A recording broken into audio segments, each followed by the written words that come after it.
You ask Tiger to solve. This deals with linear equations with one unknown. The final result is y equals -1/8. Let's solve it step by step. Group all constants on the right side of the equation. Subtract 10 from both sides.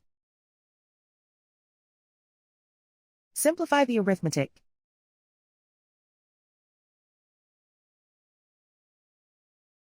Isolate the y. Divide both sides by 80. Simplify the fraction. Find the greatest common factor of the numerator and denominator. Factor out and cancel the greatest common factor. And so the final result is y equals -1/8.